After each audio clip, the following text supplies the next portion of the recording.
And now, live from Pod Cabin in Burbank, California, it's the Allison Rosen is Your New Best Friend show. Tonight, Allison welcomes her guest. She's a writer and performer whose secret to perfect skin is to cover it all in an absolute ton of makeup. It's Emily Fleming. And she's an actress and writer who was once canceled for talking about walking. It's Niccole Thurman. Tone Zone is here to express his support for anti-woke legislation, so long as it just means pro-going nighty-night legislation. I'm her husband, Daniel, saying hop on board the Love Bus and say hello to your new best friend, Allison Rose. Allison Rosen. Allison Rosen is your new best friend.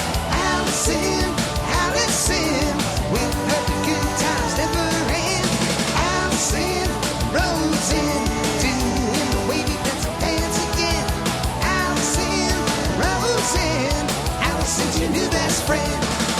Hello, my little lemon white chocolate cookies. Welcome to another exciting episode of Allison Rosen is Your New Best Friend. That particular carbohydrate was sent in on Patreon. By Ashley Bailey. And yes, I am on Patreon. All sorts of fun stuff. There's bonus episodes of The Friend Zone. That's my bonus Patreon podcast. Episodes just went up with Nora McInerney and Elizabeth Lame. And then there's Love where you can text me and I'll text you back. You can get videos of the Thursday show sometimes. But also other like exclusive behind the scenes content-y things and photos that we don't use and just info about what's going on in my brain and stuff that you actually want. Opt for an annual subscription. I got to keep it new for me each week and I'm having trouble. Opt for an annual subscription and you get 2 months free. That's a good deal. Patreon.com/Allison Rosen. I would like to say hello to my guests. I'm very excited to see everyone in this room. Emily Fleming, hello, and welcome back. Thank you so much for having me. Hello. Yeah. Niccole Thurman. Hello. Welcome back. Thank you. I'm glad to be back. Very nice to see you. Nice to see you too. Daniel Quantz, hello. Hi. And Tony Thaxton, hello. Hello. All right. So we have all sorts of stuff to get into. I do feel, for anyone who doesn't know, we should just explain the Emily Fleming intro joke was because I commented on your skin last time you were on. Yeah. And you said that it was just a shit ton of makeup. And I'm like, I said it, so I can't complain about it. I know. A lot of people contacted me afterwards, a lot more than 2. So that's like a lot. Maybe like, I feel like it was like between 2 and 5, but it felt like a lot because they were all happening in rapid succession. Oh, cool. To say, they're like, I couldn't make out the name of the serum makeup that Emily used. I think what was it? ILYA. Okay, good. That's what I wrote back because that was the tube or the thing you I showed you me. a little blush thing because the tube of that stuff, I'm not bringing it anywhere because it's Spills. expensive. Oh. I'm keeping it at home. Like saffron. Yeah, pretty much. So I'm keeping that at home, but it is good. It smells funky. And I think that's the main concern. I don't know. Do you know about it? No. Niccole? No. What kind of serum is it? It's like, I remember seeing it on the internet a lot. I think when I watched those Vogue, when they do those Get Ready With Me Vogue things, I saw quite a few people who used it. And, but my mom was using it and that's like the person I heard about it from. Mm-hmm. So I was like, this smells weird. No, Mom, no. And then I saw I can't remember who, I think it was Emma Watson or something he was using. I was like, all right, if she's good enough for Emma. Yeah, I think that's who was using it. So I got it, but it is pricey but it really locks in like moisture and stuff. So. And is this the serum foundation mix? It is. It's okay. It's like, I don't even know. I don't think it's like a BB cream. It's like a bunch of stuff at once, but it's tinted and it's just like really moisturizing. How would you describe the scent? Oh man, let's see. Queef. So it's got like a seafoody it's got like tang? It's just kind of it's got a little funk on it, a little stank. But I don't know. I don't know how to describe it, but it's tolerable. I'll tell you that. Because the thing you get out of it is so good that it's like, whatever. It kind of smells like stale bread. Oh, so it's like yeasty. Yeah. Maybe my queefs are different than other people's queefs. All queefs are different. Yeah, that's true. But they're all perfect. They are. They're little snowflake queefs. Yeah, they're all perfect. I saw someone, and I did not intend to start with intense vaginal. Well, 2 things about the vagina. One, I still call it a vagina, but I feel like culture has moved and now they're calling it a vulva. What? Oh, What? because that's what people are typically talking about when they're Yes. talking about vaginas. They're Right. not talking about the whole. Right, They're like talking the about the yes. outer parts. I'm usually talking about the whole. I don't that is where queef out of the lips. That's true. Well, I then don't know. Maybe. you're the exception. Thank you. But yes, I think you're right. But my whole life, the whole lady bits, the whole area is just vagina. Yeah.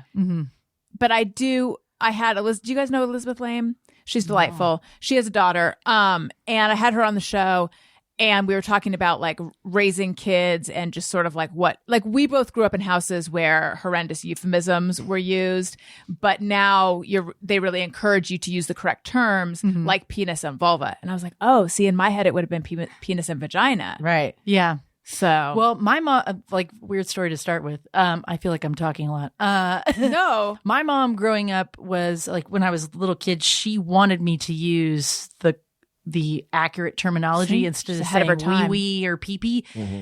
But then I would walk up to adults and be like, my vagina needs to pee or something like that. And people would be like, ugh. Well, technically, it's your urethra. I know. But No, I I get didn't it. know. I think I it get was, it. but wee wee is like the whole, so I would Yeah. say like penis and things like that a lot. And so I remember my dad being like, this has we gotta tamper this down. Like, But how? How little bit. does one do that? I don't remember how they did it, but I think they just didn't want me to feel shame over like having a body. Yeah. And I think that it's complicated to explain that to a kid. I'm not a parent, but it seems like trying to make sure they aren't ashamed of their sexuality at a young age is impossible. I don't know how you do that. There's a certain amount of it that's just instinctual. Like, there's a point where they want privacy and it's nothing you did. It's like a feeling. Right. But there's a lot, like the whole thing with don't say we, that there's a whole philosophy behind that I don't quite understand that has to do with shame, right? Well, yeah. Well, I don't think it's just shame. It's also the idea that they're safer if they have the correct words. And I don't know that I even understand that 100%, but it's safer like how? Like they could explain if somebody did something Yeah, wrong if to someone them. did something More correctly, exactly. like what really happened. Exactly. But also I wonder, and this is now a leap, but I wonder like, I'm not talking out of my ass. Specifically, the hole or the anus. cheeks? Your anus or the cheeks. Yeah. You really made it look nice today. What? Your ass. Wait, what'd you say? You've made it look nice. Oh, thank you. Jeans? Or are we talking jeans? Or are we talking like did she we get I a waxing bleached- or a I bleached bleaching? it, Yeah. Sorry. Oh, well, no, I wonder if like a predator would be like, oh, this is not a great victim if they're like very in touch with I think what it's the names also of the terms ownership are. of your Yes. body. It's like Yeah. having an ownership over knowing like things and then being able to accurately be like, this is my body and I know how to talk about it. Well, also think about generationally, like our grandparents are like, oh my God, I would never speak this way about even using the restroom. First of all, I'm pretty modest when it comes to this stuff too. So I'm talking out of my ass as well. Which part though? Which part? My cheeks. My Okay. cheeks. Yeah. Okay. They're flapping. They're clapping and they're flapping, baby. But no, I think that If these cheeks are flapping. these cheeks are flapping, y'all. Run. come and Just happen. run. Don't. It's gonna happen. But no, and then like our parents were getting a little bit better, but then they were when you like call like I knew a girl whose mom called her vagina a hoo hoo dilly, and I was like that is so many Dilly? syllables. Hoo hoo dilly. The whole thing. Hoo hoo dilly. So she at like 17 years old was I don't think she had sex. I don't think you would have sex with somebody that was calling it a Who hoo would be dilly. attracted to a hoo-hoo dilly? Yeah. you know? Oh, you'd be surprised. Someone who know, likes right? ice cream. She was cute, but I think that like I do think because of that, it makes you feel less comfortable with your period, Yeah. or your body, or an Totally. orgasm, and you're faking. It just Right. like piles on top, Or especially maybe for women. it's trying to desexualize a child's genitals because like maybe that's why they call it something like that.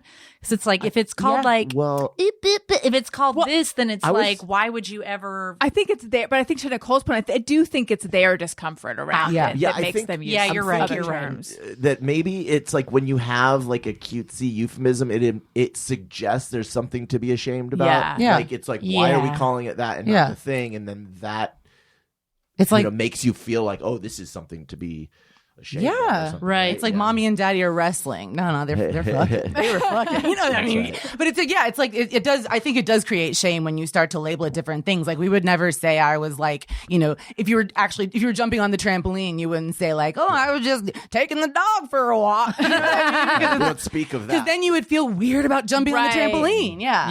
Yeah. But to your point about the sort of complexities of not passing along shame to them, our 6-year-old will sometimes change into his pajamas in the in the room where the windows open up onto the street. Okay. Or so the curtains. And I will say like, okay, let me close the curtains first.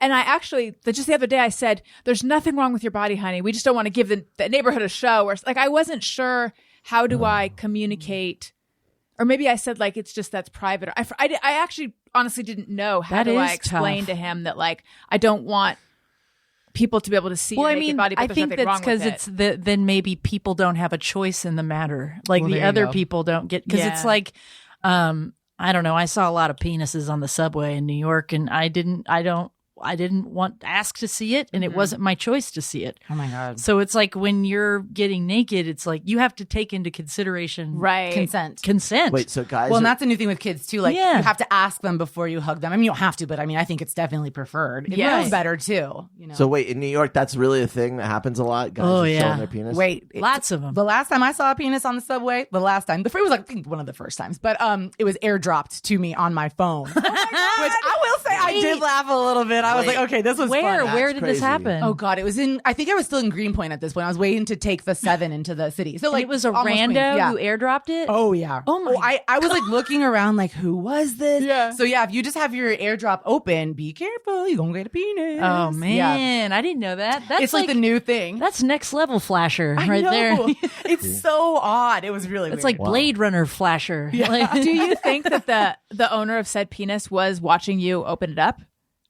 Oh no, because How would they wouldn't know it was you. Yeah. I don't know. Maybe I have Probably- no idea. no, they wouldn't know it Because was I you. wasn't very obvious about it. I made sure to not be like, oh my, because I don't want them to have that satisfaction. Yeah, But I also- definitely was like, oh God. But don't you have to accept it?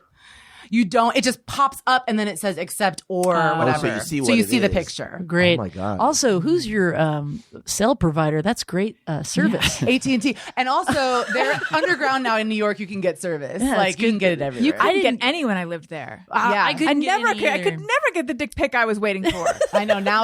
I think pretty much every service Oh, provider does it. cool. All right. So you can get dick pics all over the place. Nice. Above ground, underground. I thought it was just in like Bed-Stuy when you're above ground. Yeah, That's no. like the only time you Has get that ever worked? what a No. dick pic. no, Like for an unsolicited. No, like no. has a guy ever gotten laid because he was just showed his junk to some random girl? Random, or- no. But like if you're in a thing with the person, Well- for me, yeah. That's different. I'm just saying, like those guys that are just unsolicited. No. That's a kink in itself, though. it's- They get Yes. their pleasure off That's That's the what I bat. was going to ask. Yeah, Like, that's Yeah. like a There's no flasher in intent- they're public. not Yeah. expecting anything to come of it. No, They're they just- probably like the horror that like people Yes. react with it. You know, Yeah. how people react to them. It's also like and this is all in New York. In LA, I have not seen. I saw a penis. Oh, You did? When I Where? came back from New York. Sorry, I don't know why I screamed that I saw a penis. I haven't seen a lot of penises in LA. Let's just be honest with you guys. Okay. So I was really excited. No, I was not excited. It was a homeless guy. My friend's unhoused person. Excuse me. I should say that. It was a man that was sleeping on the street who was he had everything on except pants and underwear, So I don't know and why he I'm was laughing. laying like spread eagle on the ground. And I was like, he's gonna get a sunburn because he was facing the Oh sun. no! I kind of wanted to help him, but then I was like, so he "Sir." wasn't even He wasn't flashing. exposing it. He Oh, was that's just sad. sleeping, like open legs. Yeah. I like saw a lady The doing way that dogs recently. sleep. Yeah, like just open. It spread was eagle. she was downtown and she had like a tube dress kind Yeah. of thing, and she was just airing it out. Oh my God. And I was kind of like, yeah, girl. Like, there's something about it that I was like, damn, I bet that That's feels good. freedom. Like, I bet that feels real Well, good. Yeah. If you don't have any privacy, sometimes you just gotta let it Yeah, fly hell wherever yeah. you are. But yeah, Yes. no, for me in New York, it was like, it was dudes trying to like, what they like is this, it's power is what it is. Intimidation Yeah. too. It's intimidation and power, but it's like also if you're in a cab, there's sometimes a guy, in a car next to you, and then he'll be looking at you and he's jerking off. You had a lot of weird stuff, I think. That I think, I don't know. That was my New York experience. Yeah. But, I mean, I don't know. When did you live in New York? From 2011 to 2016. Oh, okay. I left. I was there from 2002 to 2010. I think I left just before the onslaught of dicks. We missed each other. I know, and before, yeah. But I one time this like I'm gonna say he was a crazy dude on the street, which is probably not the right language, but he was just like, I don't know if he was masturbating or simulating masturbation, but like kind of like threw it at me. I mean, you know, like the sort of the gesture, but it was but I mean, but there was like a penis that I saw, and he was near the entrance to a subway station, And that's how we met. Yeah, it turns out that was that. That's so cute. I think that might have been the only time, though. Yeah, I don't know. I think that because Are you a little insulted by that? Like, hey, I mean, what am I, chocolate am I not over good here? enough? were No, you I'm doing actually stand up like late at night and stuff? No, this was on my way to work in the morning. So I was late at night Okay, on that subways, explains. and I assume like you were late at night on subways Yeah. too. But yeah, so and you go all over the place. You go to Queens, you go to Brooklyn, you go all everywhere, Long Island City when you're doing stand up. So you're sometimes out till 2 a.m. Okay, that's And prime dick time. I will Yep, say I yep. saw mine at 8 a.m. It's the dicking hour. on the way to work. The 8 dickening. a.m. The dickening. The dickening yeah. of New York City. Where were you working then, Nicole? That was when I was on the opposition. Okay. Yeah, Oh, so I was like cool. heading into the studio, and I was like, "Oh!" I don't know. It's not funny, but I thought it was funny, kind of. I think it's kind of fun. It's better. I should be careful. I was going to say it's better on your phone than like in your face on the subway, but It's true, but no matter what, still unwanted. Yeah. it's also Yeah. kind of like I don't want to say, I almost said like a hardening of the spirit, but I was like, Yeah. that's a stiffening of a metaphor. But honestly, it's like, but it did kind of like toughen me up to the point where not much kind of shocks me or, anymore. Yeah. Where it's like, I think you toughen up because of moments like that, which is, Yeah. I mean, that's kind of a, what is it, Sansa Right. Stark thing to say. Oh yeah, yeah. But like, I don't know. I think that it's not that I'm traumatized. It's just that I'm like, I can hang. yeah. I feel that way because of comedy too. For Oh, me, yeah. like that's why I'm like, oh, that was kind of funny. Like it's a funny story. And I'm like, I'm one of those people. Like I went to see this movie, A Good Person. I don't know if you guys have seen or heard of it. It's a Florence Pugh Not yet. drama. It's very good, but. I mean, I'm just sitting there and there's emotional things happening on screen and I'm just having like repeated, like, did you see like XYZ happen? It's just, like, I can't help myself of making fun of these little idiosyncrasies and little things that I see. So, getting airdropped a dick at 8 a.m. is kind of objectively funny, but like also assault, like also not okay. Yeah. How was the dick? Purple. Oh, That's all I remember. It was like Interesting. very color. What? Yeah, it was purple. It was just it looked, very like purpley pinky. Not pretty. Circumcised? From what I remember, yeah. All right. Daniel, you have a look on your face like how. Oh, Where did things go wrong for me? no. I always end up thinking about the psychology of the guys that do that. That's all. Like, is it that is it that they're trying to? They have shame and they get off on like the humiliation. Yes. Yeah. Like I want to be humiliated by making you look at. No, my they're shame. trying to humiliate women is They're what I trying to think. humiliate you, but I think it's are both. they're being humiliated too, Especially or if it's is in it- person, because then they're like, "You fucking asshole," and then they like that. I Yeah. think. Right. Because I think I don't know. Sometimes weird shit happens when you're a kid, and you're like, "Okay, that kind of Yeah. was like." Kids get weird. Oh, that's a good they point. have things Yeah. happen to them that makes them kind of turned on by things like that. It's just like Right. some Yeah. people. Like I remember watching Love Line once, and a woman. What a great blast from the past. I know. 90s, hello. It was all right. But I was watching it and like they took a call where I'll never forget it because it was the first time I had heard of anything like this where these people were having sex. The girl was drunk. She was on top and she threw up on the guy and he liked it. And I was my like, God. what? But to me, that's like, what the fuck? But to him, it was like, I don't know, the release or something Yeah. turned him on. And so then he was like, realized that he had this kink. And it's like, kinks can be anything. I don't want to That's kink true. shame anyone, Right. but Again, consent. Consent. But yeah. can you imagine any sexual enjoyment being associated with the smell of vomit? Because for Absolutely me, not. they're No. very far apart. Absolutely not. Yeah. I mean, God. did I talk about this last time about the phantom cummer that when I was working at Okay, so when I was I know working what in she's talking retail about, I in think. New York, there was a guy who like he did it whenever there was a different salesperson in the store.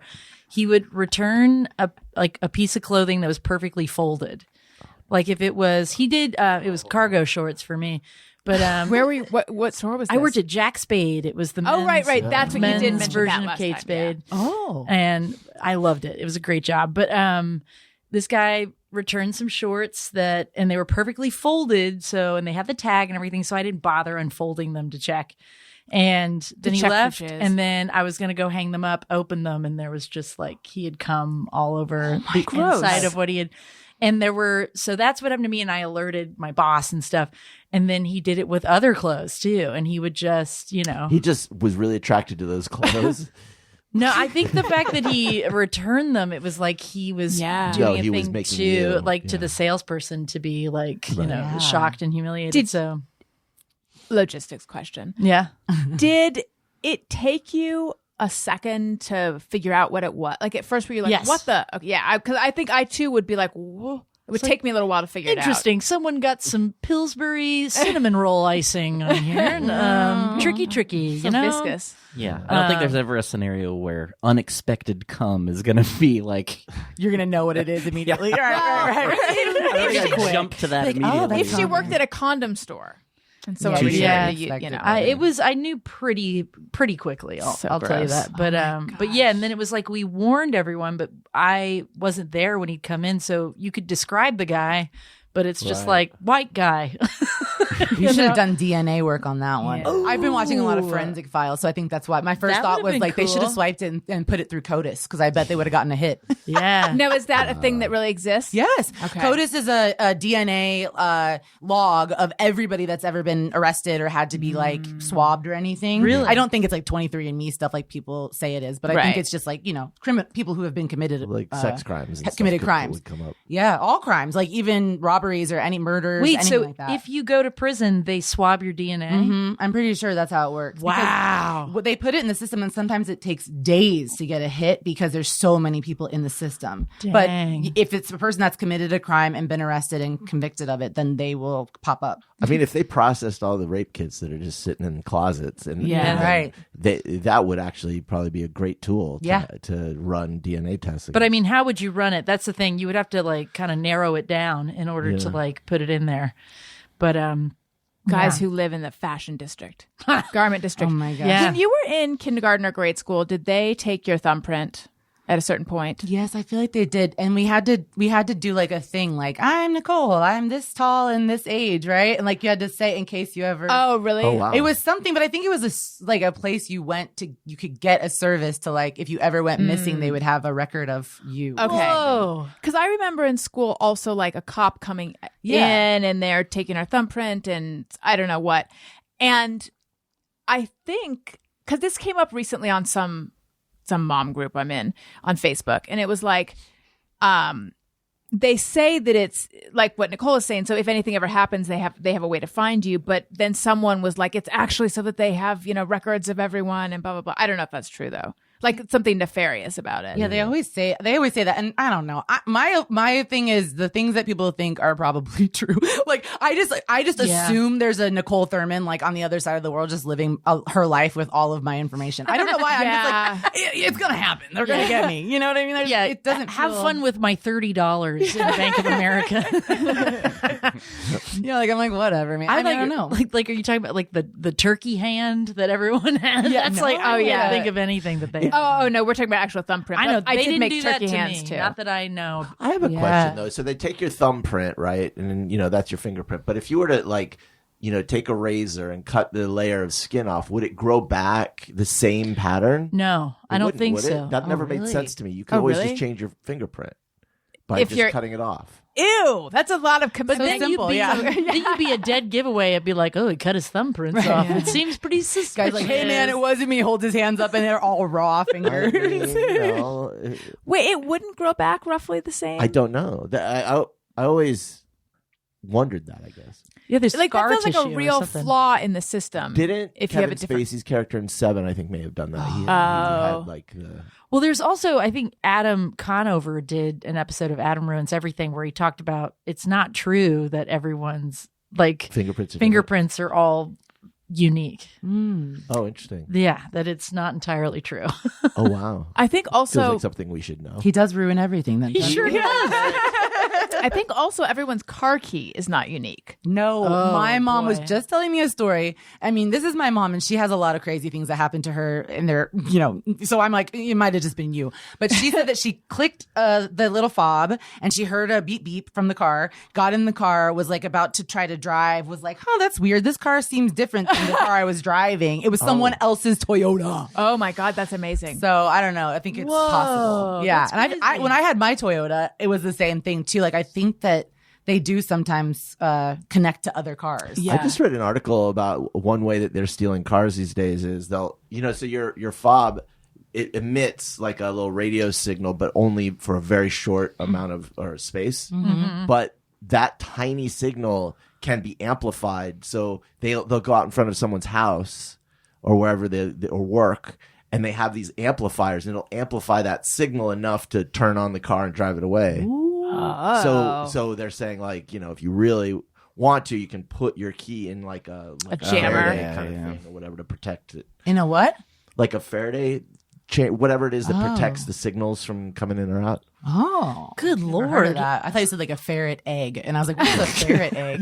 That'd This sounds probably do it. expansive. Like wowie wow. Rich people, they got Also, everything. mammals and eggs? Right. Makes no sense. Yeah. Ferrets are very strange. I was watching, Owen and I, our crazy 4-year-old, were watching a video about pufferfish. Ooh. Yeah, he's really into pufferfish. He really is. He has the strangest interests. Yes. I don't know where he came from. But I was thinking how weird it is that like this is gonna sound like someone being like, isn't it so weird that we keep plants in our home, like a little tiny tree inside our house? It's gonna sound like something that's not weird at all. But it just, for some reason in that moment, I thought it was so weird that the fish lays their eggs on like the ocean floor. That's Yeah. it. No, that is weird. Everything's weird Just the about fact nature, that fish, though. Yeah. fish and eggs, even though I know that's caviar and stuff, but Yeah. there actually are some fish, I believe, that have live births. There's a Something lot like of like sharks Yeah. have like a wide array of like if you look up shark egg sacs, they are weird like looking, and they all like every type of shark has a different type, and there's some that give birth instead of Oh, wow. So- it really like- takes all kinds. yeah. So I think I wrote an episode about that, and I can't remember it off the top of my head. but- You know, am I alone in not being super into sharks? I feel like a lot what of do you mean into? Oh, because Shark Week exists. So, like, a Yeah. lot of people are super People into are sharks. That into makes it. sense. Like, a lot of Yeah. people look forward to that. I don't even know what's It's why? because of Sharknado, I think. Whatever the new movie is what I think. Tara Reid. Shark Week really Shark did. Week. Everyone should just Jaws. have Tara Reid Week. That's what it's really about. Can I tell you, I'm not a fan I of sharks. was offered a role in a movie called Dark Skies. And it was one of those offers where it was like the day before would have needed to be on set or something. Oh. Or like it got forwarded to me late or whatever. And it's like it wasn't going to work. And then my agent was like, yeah, I don't think you need to do this, blah, blah, blah. That was Sharknado. No. I know. That would have been good. Cult famous. I mean, it was like Tara a 2 lines or something. You know, it was like a, I don't know if it was a reporter. I don't know what it was. It wasn't like I was going to star in Sharknado, but still, that would have been cool. It would have been cool. I know. Dang, man. That would have been rad. I don't know. I think about that. Maybe I shouldn't say this, but I'm just going to say it anyway. When I get an audition from BET and I'm like, oh my God. And I look at the script and it's like crazy. I'm like, do I have to do this? And my agent's like, if you want, you don't have to. But then what if it's something amazing? Like some crazy cult film that's like horrifically bad, but good in that way? Yeah. Like The Yeah. Room or whatever, you know? I feel like right now, and I hope this sticks around, where there's like this, it's like an anti-shame of just liking things that are campy. Like it's okay to Yes. like things that are, technically or like bad. Absolutely. Yeah, it's fun to like camp. Like I've been rewatching Riverdale, And we talked about this with Yeah. Jordan. Oh, It's yeah. so good. Like, it's like bad, but it's good. I mean, but we've had reality television for a long time, haven't we? Yeah. We've been watching trash forever. You're right. Right. What is this like? Oh, this thing sucks and whatever. If there's an audience for it, it doesn't suck. Daniel True. is Yeah. obsessed, and I'm also obsessed, but not to the Daniel level, with Vanderpump. Yeah, we've. Oh, really? I didn't get into that. I'm a rock of love kind of bitch. Oh, that's like the only reality Is show it I still ever got on? into. No, it had 3 seasons, but I've Oh. rewatched those 3 seasons many, many times. That was during that Was period. that the when guy there from was- Poison? Yeah, Brett Michaels. There was like a real trash period of reality show Oh, that was in the middle VH1, of. Yeah. Surreal Life. Yeah. They had yeah. a Surreal Life Oh, yeah, I take it reboot, back. I and watched I that didn't too. watch it. What was the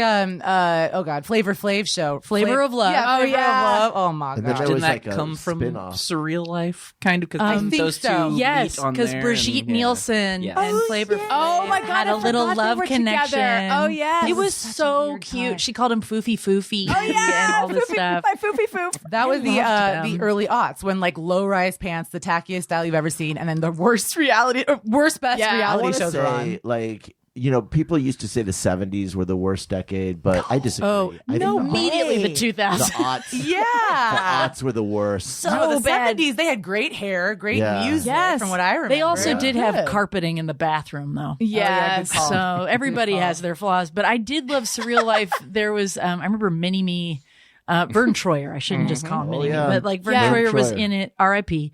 And he had an electric scooter, and he would get pretty turnt. Yeah. What does that mean? sometimes. Drunk? He'd get pretty Yeah, he drunk, would. and I mean, all of them liked to party. Was Adrian Curry someone from Yeah, that? she was in that Yeah. season Yeah. along with Peter Brady. Yes. They got married to Brady, or like whatever. They had a reality show together too. But I think that this Florence was that Henderson season. was in one year, but she didn't live in the Really? house. Oh well, that's Right? Will you look And that like, up, Tony? But my favorite thing Gary about Coleman, I think. was yeah, also. Vern Corey Troyer Feldman. got so drunk that they were kind of following him around to make sure he was okay, and then he just like pissed in a house plant from his scooter, and I was like, Oh, wow. God, this show rules. Like, I feel like You I know- have to. Sorry, Yes. just I know I've talked about it on the show briefly before, but I need everyone to remember. I was at Vern Troyer's high school graduation. Wait, I don't. What? You talked about this on the I show. know what it is. Was I Briefly. present for this? Please. I think it was oh, was early it during on. a quiz? I think so. Yeah. Please didn't give explain. the honorary speech. No. Please explain. I was pretty young, but he small town in Michigan that he grew up. My cousin went to school with him and graduated with him. Wow. So yeah. How did you put it together? I weirdly, it seems like I would like have that seeing someone that's, especially as a kid, I feel like that would be burned in my brain. Weirdly, it wasn't, but my sister reminded me, like, I think when the Austin Powers movies first came out, my sister one day was like, remember that's Steph's friend Vern? It's like, wait, what? Gosh. Yeah. It's so funny. That's so, cool. Yeah. Wow. Well, Vern on that show, I think it's maybe just because of what we saw on that show. My reaction was just, I felt it made me sad. Like he seemed really. It just seemed sad to me. Like I this don't guy know. pissing in house-plants and stuff. It He just only did wasn't- that one time, and there's like everyone else was just as trash. Well, Yeah. they all It's made me like sad. everybody embarrassed Yeah. themselves. But I felt like that was the season where everybody was having fun with each other, and they were like enjoying each other's company, and there like wasn't that much drama, and it felt like nothing felt very mean spirited. I feel like it was just people having a good goofy time. One of the shows I enjoyed from that period though was the Bad Girls Club. Oh hell yeah! I know. What is that? That was just like they would get. I don't know where they'd find these girls. They were all like It was on Oxygen, troubled. Oprah's. Yeah, and it was like Yeah, network. Daniel, how have I been with you this long? And this is like when it turned out that you were like having all sorts of like sample snacks at work. And I'm Just like, you have like a whole secret snacking lunch work Well, this life? was And now while you back. had a I whole think this was, secret like, watching life? 2006 or something. But I mean, these were all like girls who've been in and out of jail and stuff. I mean, these were like hardcore, and then just put them all in a house, and it was just constant. Fighting. It was just like, let's make the most insane reality show we possibly can. And Yeah, not very empowering to women. no, It's just empowering tragic. bad girls. Yeah. They were like drinking all the time. And Always. They were like club party girls is also the vibe. Party It was girls, like right. party Sounds girls like that Jersey just Shore. do too much. Yeah. It It was was all women just beating the shit out of each other. Go, girl. Lots of fighting. You go, girl. Yeah, Rock of Love and Flavor of Love were like that too, though. Totally. Yeah, totally. Because remember they had New York and what the heck was that New basketball York. girl? Was it basketball girl? Pumpkin. New York and Pumpkin had like a big thing. Like they Pumpkin hated was the each one who other. spit on her. Yes. Right? Yeah, Yes. I remember that. The spit heard around the world. I feel like I really missed out. Yeah, I don't even know how I know this because I don't watch reality TV. But then now I know. Oh. I guess I used to. I know Yeah. that's where I'm at. Those are the only ones I ever watched. Right. New York was like the best thing to ever happen to reality television. Oh, and then She's- didn't she have her own show called like I Love New I York? Love New Yeah. York. And I mean, she's kind of she could be kind of problematic, but overall it was like she knew how to make good TV. Like Like, fucking did. She sure fucking. She It's still funny does. how even when you didn't. Did someone just say this? Like even when you didn't watch it, it still seeped in. Like I'm aware of I Love New York, well, if but you I didn't. watch the soup, The Soup? too, That's the soup right. will get you, yeah. All right, So, Tony, do you have a breaking news update? Okay. Yes, for your question you asked, Florence Henderson was on The Serial Life. She was the house therapist, and they called her Dr. Flo. Yeah. Did she have She didn't have like a degree in therapy though, or anything, did she? But she's a mom. But I just remember energy. she like didn't live in the house with them, and I was thinking that's a neat little exception you worked out for yourself. But you know who is a therapist? The woman who played the mom on 90210. And yes, 90210 did come up the last time you were on, Emily. But Cindy Walsh, the actress, is a therapist now. Oh, that's nice. She just acting got slow, and then she was like, "I'm going into therapy." This is what- I do not know this whole story, but I know that someone I know and the woman I know's husband, they were going to couples counseling to her, and I was just like, I would just be like, "You're Cindy Walsh." Yeah, you're Cindy Walsh the whole time. Brendan and Brenda's mother. Exactly. Is that what their names were? Brendan Yes. and Brenda. That's crazy. Brenda and Brandon. I Brenda know. It's and a little too Brandon? close. It's a little too. Oh my Come goodness. on. Yeah. It's a little too close. All right, let's talk about something that I am curious about. Nicole's crazy car accident experience. That's what I'm going to call Because- my ride at Universal Studios. Yeah. No. Yeah, because I follow you. Yeah. You're one of my favorite accounts to follow. So I saw all the stories about it and stuff. In fact, I would have asked you back on the show sooner, but I didn't know that you were in my mind like it still must be hard for you to get around given everything that happened. So anyway, fill us in. Yeah. So, oh God, now it's almost been 2 months. On the 10th, it'll be 2 months ago. I was driving to tape an audition, and long story short, got in a car wreck it turned out to not be a semi. I thought it was a semi. That's right. But what it was a it's the same damn thing. A flatbed truck that had a semi front to it, more or less, a huge truck. And I got T-boned on my passenger side by it. And I ended up breaking my back, and I had to have emergency surgery on it. I broke my clavicle, so you can see there's a cool, weird, random bump on my shoulder. yeah. I had hairline fractures on my neck. I had a concussion, and it was just everything about it was crazy. I've never been in a big car wreck ever. I've never had surgery. I've never had to stay in the hospital. I was in the hospital for 2 weeks, so it was a very intense accident that happened at like 8:30 in the morning. That's the dickening time. There's a dickening time. We're supposed to be getting dicks airdropped to our phones, not Maybe he wrecks. was busy. I got T-boned. I didn't get a dick bone. pic. Yeah, he was busy. He probably was airdropping a dick pic to somebody. Yeah, it was very scary. And yeah, I feel like I'm starting to like come back into the world now. And I think that people are always like surprised when they see me because they think that I'm going to be like hobbling with canes Right. and whatnot. But it's like I've been working really hard in physical therapy and all that. So I'm getting a lot better. But it was crazy. It was crazy. And it was just, I don't know. It was a crazy experience. I don't, yeah. Were you like, was it like there's like you blacked out and then opened your eyes Yes. and there's the paramedics or yeah. like what? Yes, I was. So I remember, I was driving and then I saw the truck and I go, I said, oh my God, because I was like, oh my God, I'm about to get hit by a semi. And I knew there was nothing I could do. Like, it was just one of those moments where you're like, okay. I was like, oh my God. And then blackout and then like lights up. And there was paramedics around me and they were all like, she keeps repeating herself. So we need to make sure she doesn't have a brain injury. And I was like, what? I'm not repeating myself. I'm not even talking to you guys. And then they were like, oh, she's awake. And I didn't know what was going on. I looked over and I saw my car and I was like, holy shit. Cause it was really messed up. But I couldn't even process where it. were you? Were you I was by Warner Brothers. No, I mean like were you on the ground? If you were not in your car, did they have you on a stretcher? Yeah, they had me on a stretcher on the ground. And like, it's so interesting because I feel like I was so goofy through the whole thing. And I guess it's because they gave me medicine and I'm obviously cannot be serious. I don't know what's wrong with me. I think I'm broken. Because like I called my friend. My friend Lynn was incredible. She was there in like 2 seconds. So they took me in an ambulance to the hospital. And I remember like holding the paramedics' hands and being like, you know, is this gonna suck? Like, what's gonna happen? Like, I don't know any. I've never been in an ambulance. Yeah. I never have.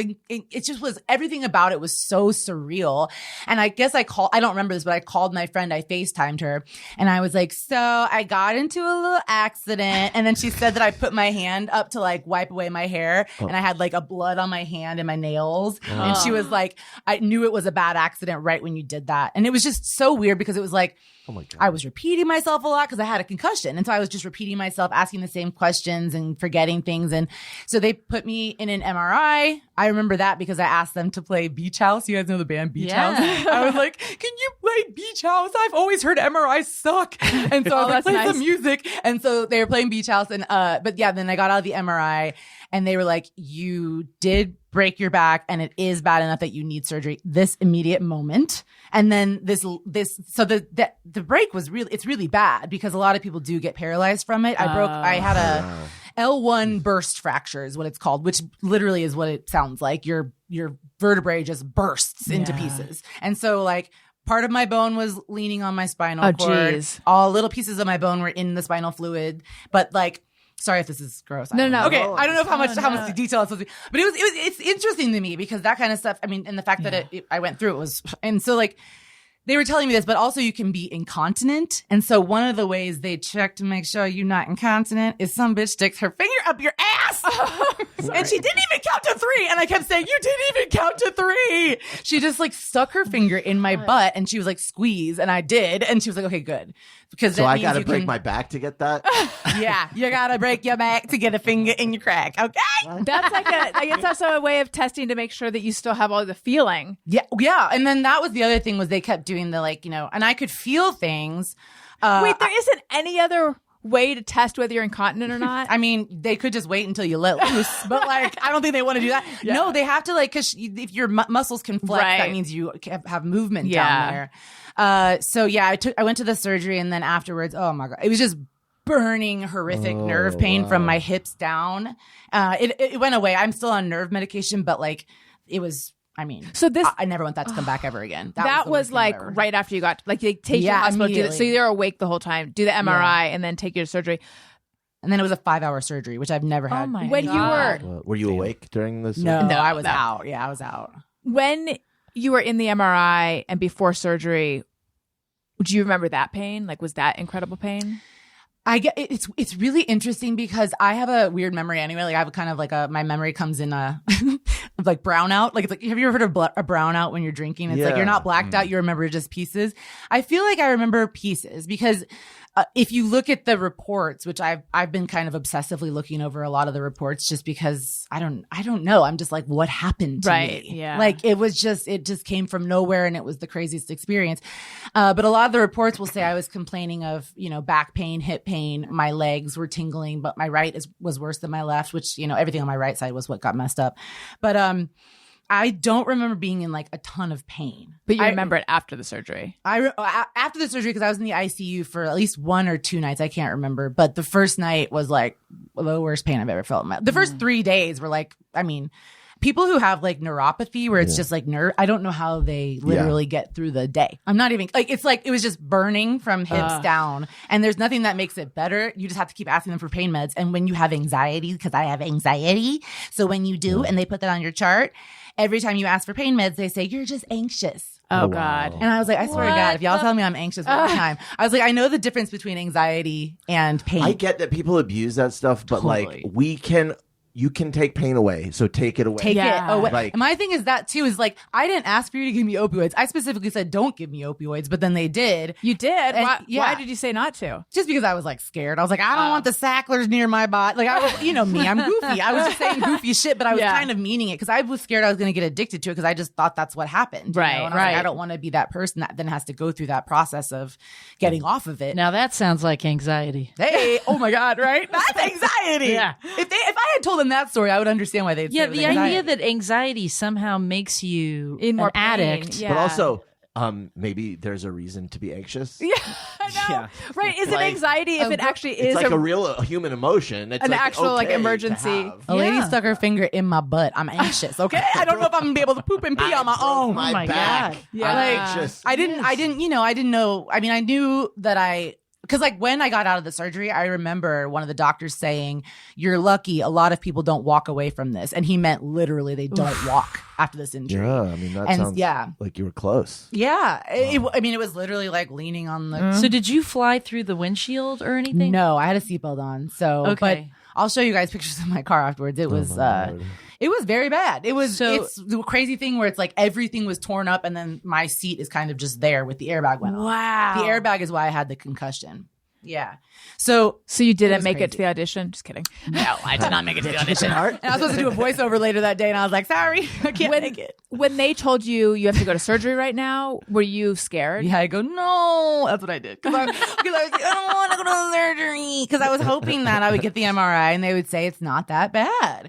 But they were like, it is that bad and we're going now. It was like, it wasn't, there was no time to think. It was like, Ms. Thurman consented to the surgery. And I was like, I think I said no. And then I just went because I knew I had to go, Yeah. So Yeah. How do you consent to surgery when you're like on drugs? so crazy. Because they tell you all the things. And if you're, apparently if you're saying like, okay, that's fine, because it's just. Did they contact your family? Like, how did that all Well, work? I Who's got- your emergency contact? Well, That's now what I'm it's asking. my friend Lynn, because Lynn was who I called at first because I think I was worried about my dog. I think that's probably why I called her because I had just gotten a dog like 3 Izzy. months before. Izzy, I my love little the love baby. story between you and Izzy. Me and Izzy are so in love. Sometimes I have to hold myself back from posting about her just all day. Every day. I'm obsessed with her. But it was great. I mean, it was so silly, but it's very me because I told Izzy I would be back in 2 hours because I was supposed to be just a short little errand. So I literally said, I'll be right back. I'll be back in 2 hours, which of course she doesn't understand that. But at the same time, I kept being like, I told her 2 hours. And I was the whole time I was in the hospital, I was crying Yeah. every other day about Izzy and like, is she, but my friend Lynn just took Lizzie. My friend Lynn took Izzy and her ex-boyfriend was like watching. And then I had her call my mom. And I think I said, call my mom. And then I said, call Phil, who's my ex-boyfriend. But he, we had just broken up not that long before. And so like my mom flew in the next day. Phil was there the next morning. Like, and then, so then it was like, everybody knew because Lynn was handling everything. That's so nice. Like there's like texts on my phone that are not me, obviously. And then there's like emails that I didn't send that she was just, cause it was like, I was supposed to be places. It was like, so much, but she handled almost all of it the first That's week. great. That's Because the really first week nice. I was just on pain meds in the hospital, dying. What a good friend. Yeah, it was really intense. All of it was. But yeah, she's a great friend. I teared up when you were reunited with Izzy. I think everyone who saw that did. Yeah. And then also when your mom arrived, I was like, oh, good. I was like, felt really happy for you. Yeah, she came the next day, and it's just crazy because that's another thing I don't remember her like coming there. But there's like a picture of us where she was like looking, kind of sad. But I was just like, hey, but like it was great. She was there she stayed the whole time I was in the hospital. Half the time I was. We were fighting because I was in pain and I was like, get away from me. And she was like, I'm trying to help and you're being awful. But I was glad she was there. I mean, Yeah. I didn't want her to not be there. That's for sure. So it was great. And then it was like, I don't know. It's just everything. Sometimes I'm not really that hippy dippy, but with this wreck, I kind of was because it's like, I really felt like I was just so low like the week before, like just feeling so alone. Like LA sucks so fucking hard sometimes. And I was like, I'm so alone. I have no friends. My jobs, aren't popping right now. Like everything sucks. And then as soon as the accident happened, my friend was immediately there. My mom was immediately there. My ex was there holding my hand. My, agents and friends and everybody was sending me money and flowers and just being so incredibly loving. I had so many people visit me. It was just really like a fucking powerful experience. And I literally, you can see how fast I talk. I had to slow down so much in every way. Like literally just going to the bathroom was a victory. Like I made this nurse let me go to the bathroom because I was like, bitch, if you don't let me stand up, I swear to God. Because I was like, I can't do this bedpan shit. But anyway, it was a crazy experience, but it showed, I think I learned a lot from it. So you're I hope saying I can hold everybody on should to it. have this experience? Yeah, everybody should have like maybe just like fall and get stitches or something and learn a lesson because I don't recommend breaking your back. It's very painful. I'm so glad you're okay. That's Yeah. so Yeah. that's Thank you. Yeah, I'm very glad. I feel like it's, it's still just there's so much to deal with after that. It's like the fallout of it, like getting out of the hospital. You're like, oh, great, I'm done with the hospital because that's a horrible part of it. But then you have to do, all the paperwork and all the other stuff that you're trying to figure out. And, I had to get a new car, and it's just, everything's been pretty intense, but I'm dealing with it. I'm learning to be an adult very quickly. I kept thinking, like, when I was in the ICU, I was like, how many days? Because I'm paying for this shit. Like, luckily I have insurance. Like, I just was lucky. I was lucky in a lot of ways. Do you have anxiety about driving at this point? Not, it's funny because whenever people ask me, I'm like, no, not really. And then I'm like, I only have anxiety when I have to cross the street and a car is coming towards me because I can't run. Yeah. I don't know, like, I'll be able to eventually, but I literally physically cannot run. I try to, and it just feels like my feet are like, no, but I can walk, but I can't run. And so I get nervous about cars when they're, like they won't stop. And then I get I do have a lot of twitchy moments. Like Izzy is insane and she is not used to this car either. So it's got bucket seats kind of and leathery bucket seats kind of. And so she's flying. When I first drove with her, she was flying all over the car and just she's just not very good at just sitting still. And it was giving me panic attacks. So I had to get her a little seat to sit in. So yeah, I have moments like that. Like even when I was driving over here, because you live kind of close to where the accident was.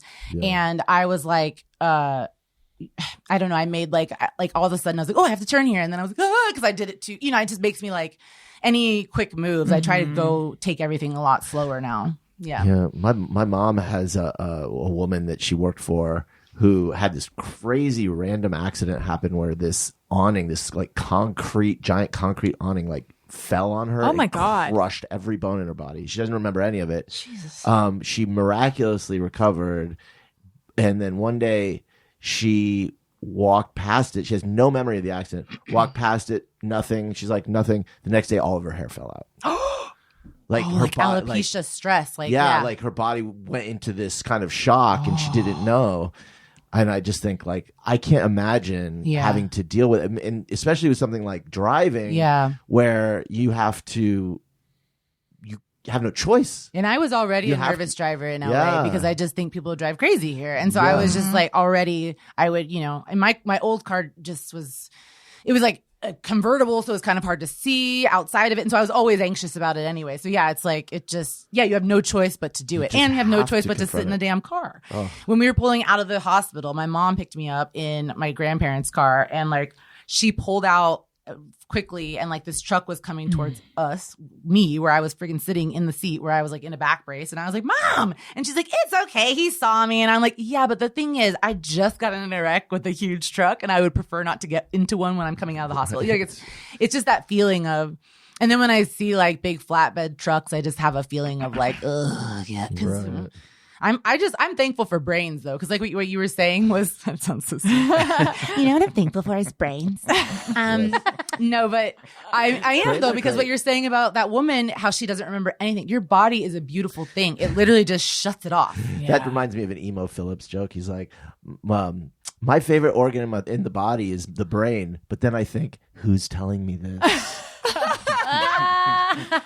Oh my, brains are weird. Yeah, brains. That is hilarious. It your favorite? It's my favorite. It's my favorite now. Yeah, it's amazing what you're aware of, and you don't have a consciousness of it. And stuff. It's pretty fascinating. Your body just shuts it off pretty much. I think that's what somebody was telling me, was that I was probably in shock when I got to the hospital, and that's why I don't remember a lot of the things. Oh yeah, right. It's there. You're just not. Yeah, it's there, and that's why I remember it in pieces. But I remember the first night I had a really mean nurse in the ICU, but I was probably really annoying because I was in so much pain and I couldn't sleep. And she said something just you're gonna have to tell us what you want all at once, because we are very understaffed and we're overworked right now. And I was like, I don't know what to tell you. I was like, I'm sorry, but my legs are on fire right now. I understand that you're overworked and you're exhausted, but I just need you to be kind to me. Did you say that, or you thought that? No, I'm so glad you said that. Oh, I said it. And I was good. I understand. Nurses nurses have such hard jobs, but I also, I had these things on my legs that were to keep my legs from clotting. Right. So they're everything was just so uncomfortable. And so she was nicer after that. It was good. I'm so glad you said that. Yeah, I had to do it with the pharmacist too, because it's just sometimes they deal with so much, they forget Yeah, they get. I think it's called compassion fatigue. Yeah, they forget. Yeah, that makes sense. Yeah, because that's what it feels like. Where it's like, hey, remember, I understand you, but you have to understand me too. Right. And I think that really helps, as opposed to like yelling or being like, let me speak to your manager. What was her immediate response when you said that? She was just kind of like, okay, all right. And then she kind of walked away, and then the rest of the night she was chill. Like it was so good. Very different That's response. So yeah. Same with the pharmacist. She was really rude to me, and then I just like literally like put my cane on the counter, leaned over in my brace, and I was like, listen, I understand you think that I'm trying to be weird with these prescriptions because one of them says oxycodone, but I didn't make that prescription, and I just got out of the hospital and I'm in a lot of pain. I just want to go home and take my pain pills. So can you just please help me out? And then she helps, like it's what was she like trying not to give it to you? Yeah, because they didn't like the computer system wasn't working. So they just gave me like a slip of paper that was like, give her oxycodone. I mean, it was a prescription, but it was like on a 8x11 piece of paper. So it looked like I just wrote a prescription. You wrote it for yourself. Right. Yeah. I was like, and literally when they gave it to me, like, sorry, the system's not working. I was like, you expect me to go get drugs with these papers? It was like, 8-10 medications. Yeah. And 3 of them were like intense painkillers. So yeah. But yeah, it was, the whole experience was crazy, but I also worked with a lot of incredible nurses, incredible physical therapists, and just incredible friends really coming through for me when I needed it. Now I'm like, did I already ask you this when you came on in the past? But I feel like your ability to handle those situations in the moment really well is very impressive. And was that something that you have you always had that skill, or did you have to work on that? Excuse me. I'm realizing that I have that skill because I haven't gone. I mean, I did. Okay, I think it's how do you say it? Childhood trauma. But I think that like I honestly I'm learning because I haven't gone through a lot of crazy experiences as an adult. But like we haven't dealt with a lot of death in our family. But when my grandma died, I realized like, of course you cry for a minute, but then I kind of was like, okay, but she was 94 and she was ready and she got to see Trump fucking lose an election and she wanted that so bad, and so it was like stuff like that. But I think that I'm realizing that when I have everyday things happen, I get more frustrated than if a huge thing happens. Cause I think a huge thing is so big that I cannot, I just can't. And I a lot of people say that to me, like, I can't believe you're being funny on Instagram while you're like, because I literally like it was either before or after I went to surgery, I was on Instagram, like being goofy and like, putting filters on my face and being just a dummy. But it's like, I think it's just because it's too much. I'm not a wallower. I never wallowed in this either, because also it's like, I'm alive. I mean, what's wrong? I'm alive and I'm walking and, I have a cool scar on my back, but it's a cool one. It's like, it's like kind of like, I think it's an ability that I'm realizing I have. Yeah. Yeah. Cause like especially in medical situations, I think I'm getting better, but I think I think a lot of people do, the tendency to sort of just get overwhelmed or cowed or pushed around, like not the same at all. But my experience giving birth to Elliot, it was sort of a long traumatic birth thing. And a couple of the nurses were just kind of awful. Yeah. But I did not have it in me at all to say like what you said to them. I was just like, okay. Yeah. Well, I think that happens a lot. It's either like you take it, people take it, or they get mean, which does not work. Right. Obviously. No. But you were also, when that was happening, you were in a lot of pain. Right, but so was Niccole. A lot. Yeah. Well, yes, that's true. I mean, I don't know that you were quite even aware of what. Right. How to handle. Yeah. Right. But I think that, and I talked about that whole experience, like worked on that in therapy and stuff. And when I gave birth to Owen, that was a really good experience and kind of like healing in a way. But I think too, I had this feeling of like, all these people are in charge of my care, so I'm like afraid to piss them off, or I don't, that was the thing too. Is like it wouldn't have even occurred to me that I could talk to them in like an honest way and say what I need, because what if I piss them off and then they, I don't know, give me a shot in a painful way, or I don't even know what I was afraid of, just something. Like I felt so powerless. Yeah, well, I was covered in bruises, so I was like, you can't hurt me anymore. I had like an IV in my ankle. I was like, what is that? Who did that? IV in your ankle. Wow. Yeah, it was like this thing, and they had I don't know, they had brace. I don't know what was happening. I had so many. I had this one thing on my arm, and I was like, what is this?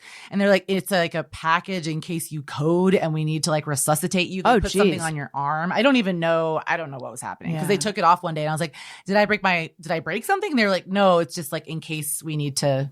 Oh, wow. But yeah, I just think that, there's just like, I don't know. I worked in the service industry forever, and I know that if somebody would talk to me like, hey, remember, I'm a person. I'm not just a lady that asked for a fork 15 times. You know what I mean? Like, because I would get really annoyed with people because you get fucking tired at these jobs, and like nurses, they're cleaning up poop half the day, and but I don't know. I don't know what it is, but it's like, I think it's just, I really see the other people's point of view or something. And I realize that, like, I know you're not a jerk because you're a nurse, and nurses are good people, you know, but they also are stretched so thin, especially when I was in the second hospital, because I went to a rehab hospital after. But it's like the way they're working these shifts, 12 hours, and they have like barely any time off, and they'd be back, and I'd be like, Mary, why are you here again? And Mary would be like, time for gabapentin. She always, and that's how I say it every time I take it. Now I go gabapentin. I don't know. It's interesting because I don't ever think I have this different way of processing, but then people say stuff. Yeah. Like, oh, okay, maybe I do. Oh. Yeah, I think most people in a situation where they're the patient, it is not uncommon, especially if it's the first time they're there, to feel pretty powerless. Yeah. Well, I think that, like, I don't know, maybe it's like dealing with, like, reps, having reps as an actor. It's the same way, where it's like you grow up thinking like, I gotta be nice or they're gonna drop me, and then it's like, well, they wouldn't even be getting paid if I didn't work. So like I can talk to them how I want to. I can get stuff done that I need to get done, but I have to figure out a way to go about it so that I can relate to them. Right. And I don't know. It's kind of, it is a similar thing of this feeling of like, you're doing me a favor by representing me. Yeah. You're doing me a favor by being my nurse. And it's like, well, it's not that simple. No, it's like, it's not that simple. And I think that once you realize that you have more power than you know, then you don't forget it in any situation. That's how I feel. And I feel like the older I get, the more I feel like I'm powerful and I'm not mean. I'm just like, I get things done. Right. Because I know that yelling does not do it. Well, you know who you don't have to worry about this stuff with? That's not a good segue, but listen. You've been stewing about a health problem you have. You almost resort to texting your group chat to get your friend's opinion. You're extremely unlikely to find quality medical advice in your group chat, but you can find it from a doctor on ZocDoc. Thousands of medical professionals on ZocDoc are there to help you. They listen like a friend and give you the expert care you need. ZocDoc is the only free app that lets you find and book doctors who are patient-reviewed, take your insurance, are available when you need them, and treat almost every condition under the sun. No more doctor roulette or scouring the internet for questionable reviews. With ZocDoc, you have a trusted guide to connect you to your favorite doctor you haven't met yet. Millions of people use ZocDoc's free app to find and book a doctor in their neighborhood who is patient-reviewed and fits their needs and schedule just right. Go to ZocDoc.com/bestfriend and download the ZocDoc app for free. Then find and book a top-rated doctor today. Many are available within 24 hours. That's ZocDoc, ZocDoc.com/bestfriend, ZocDoc.com/bestfriend. It's so fun to say. ZocDoc. ZocDoc. ZocDoc is really good though. I've used it a lot, especially in New York actually, because I feel like more doctors there use it, and you can really find a good doctor from looking on there. Yeah. See? That's what I'm saying. ZocDoc.com/bestfriend. Okay. Let's say hello and welcome to the new patrons. Allison wants to say thank you to a couple of special people out there who signed up to be new patrons at patreon.com/AllisonRosen. Yes, that is a Tony jingle. Hey. He's so good. The tunes. Hello and welcome to Jen Elsner, to Elizabeth Skipper, to Allie Noth, to Stephanie Brown, and to Aaron Hartig. Is it Hartig or is it Harting? Aaron, I owe you. I wrote down Harting. I'm going to say Harding. Aaron Harding. I think that's right. And she is at the texting level and signed up for an annual subscription. Welcome, everyone. Hope you're having a wonderful time. Also, some of my hardcore, devoted beautiful and sassy and stylish. I'm just trying to throw erudite, renowned. I'm just throwing positive adjectives at them. Listeners have been doing this thing that they call Allison Con or Allison Weekend. They're the ones who do BFF Fancast, which is a podcast about my podcast.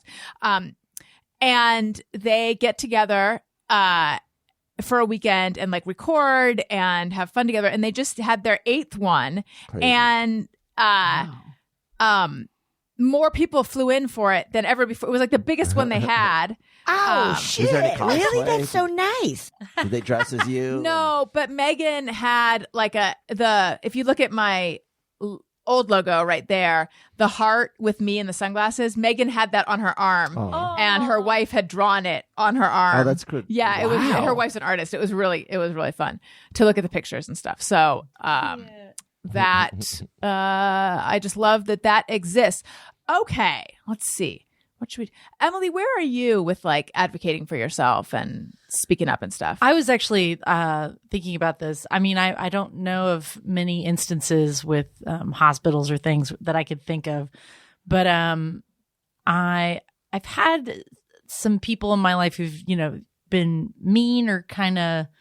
You're like, wait, I feel something where this person. It's like when I walk away, I know that somebody was, hey, that was really. They were being mean, or that was a backhanded compliment, or that person was being mean. And then my mom always like has told me that the ultimate way to like deal with a person who you think is being rude to you because you don't know if they are yet is just to be like, do you have a problem with me right now? Like just ask the question and be like, it feels like you're mad at me, like, or just going, just call it out. Do we have a problem? Like, just saying that. What about what you looking at?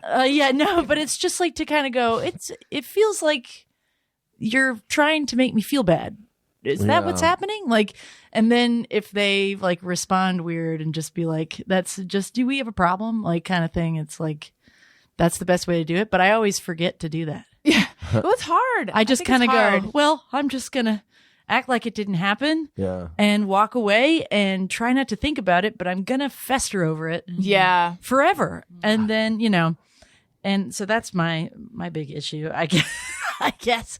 But yeah, so I think I'm pretty good at it, but I think I come across as intense sometimes because I let things fester and then I'm like, you know what I mean? So, but I'm trying to get better and just be more chill about it and just say things in a curt, direct, but calm way. Yeah. I'd love to get there one day. I don't know. It's hard. I mean, it's hard because that takes like, in a way, this like level of comfort and honesty in your communicating, which we're not fucking socialized to do. Is that too? Like, you know what I mean? I just think that we have a culture of politeness. I talk about this all the time because I think a lot of the reasons like couples have issues or whatever is because they're scared to speak up or they want to be nice or they want to be polite. And then you end up being like, wait a dang second, that motherfucker should have gone, and it's hard to say it in the moment because we're trained to be polite to each other. But also, I don't trust my own brain a lot of times. Yes. Where I just kind of go, maybe I'm taking this too personally and this doesn't feel good, but like maybe we I gaslight ourselves. Yeah, and it's like, maybe I should just kind of think about this for a minute. But then the moment passes and it's not like you can go, hey, you said this one thing to me 3 days ago and I've really thought about it and I would like to have a discussion. Yeah. It's like, that's kind of weird. It's like, I wish that my brain in the moment would, and that's why I think the saying like, hey, do you have a problem with me like right now? And just saying it like that. And if they go, no, I was just saying this, this, and this, and go, oh, okay, cool. Like, or if they go, and they're like stuttering because you caught them in the moment, then like, hey, I'm not going to really put up with that. Yeah. Like, I'm picking up what you're putting down. Yeah. And it's not actually okay. So don't do it. Yeah. Yeah. Sometimes I think in myself, that thing where I'm like, I feel like I'm picking up on something. Am I imagining it? Am I expecting too much? Am I being too sensitive? Am I like all that, which I'm like really trying to get better with. A large part of it is just like how I was raised. But I think also a lot of it is a way to avoid having to take action or do anything scary. Yeah. Like I would rather walk away from a situation thinking like, oh, I'm overreacting than look at the truth, which is like, no, someone was kind of a shit to me. Mm-hmm. Because then it's like that pushes you towards, well, how do I handle it? And then I don't want to have to handle something. Maybe we're just lazy.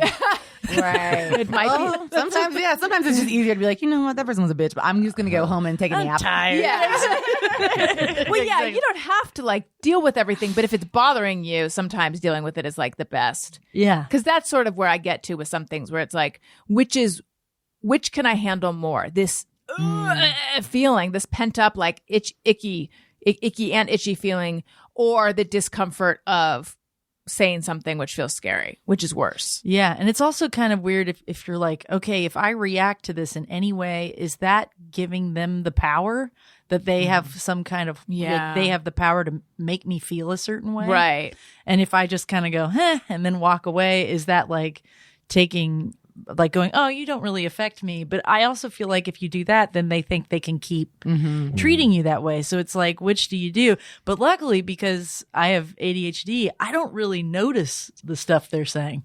Oh, see, I think people that's the will best say then. things, but it's like I'll notice it later on because a friend of mine will be like, that's kind of cunty what she just said to you. I'm like, really? Like, kind of. So it's like I also don't know when sarcasm is happening most of the time, and I just go, oh wow, like I just kind of don't know. So it's like that's kind of good in a way. I just can't even really tell. Well, see, then that's the ultimate power, I think. If they really can't get a reaction out of you. Exactly. Let's do just me or everyone. Sometimes I ponder on something I have thought or done. Is it just me or everyone? All right, Niccole and Emily, who would like to go first? You want to go first? Sure. Go for it. Okay. Is it just me or everyone? I think that couples don't belong on the sidewalk.